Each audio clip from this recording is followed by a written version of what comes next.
جيتك بطريقة كلش سهلة وحلوة وراح تدعيلي لما تجربينها. مخلية الكيكة بالفرن ساعة وساعة ونص وانتي وجهاز تنتظرون تطلع الكيكة حتى تاكلونها ومليون عافية.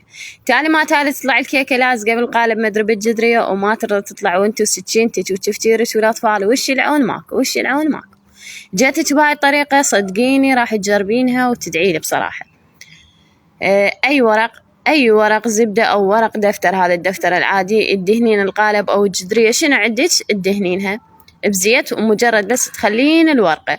صدقوني حتى الكيكة راح ترتفع هواية ومستحيل ترشق، راح تبقى الجدرية نظيفة.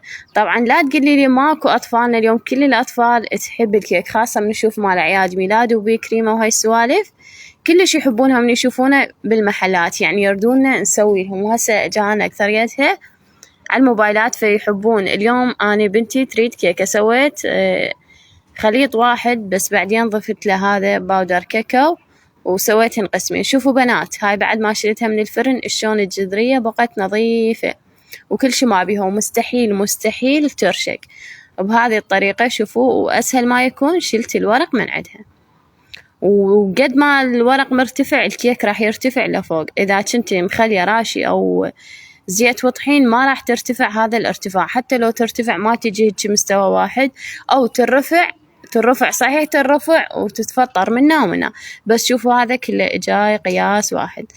أنصحكم تجربون هاي الطريقة هو راح تستفادون من عندها.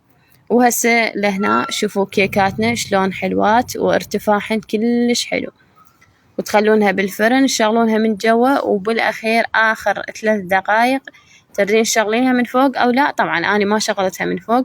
وشوفوا تقدرون تقسمونها 3 أقسام أو 4 أقسام. وإذا تردون طريقة هذه الكيكتين ب4 بيضات سويتهن وبقلاص ونص شكر. إن شاء الله إذا تحبونها ما نزل لكم الطريقة.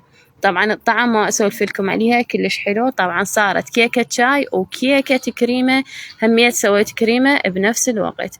أحبكم كلش هواي، مع ألف سنة.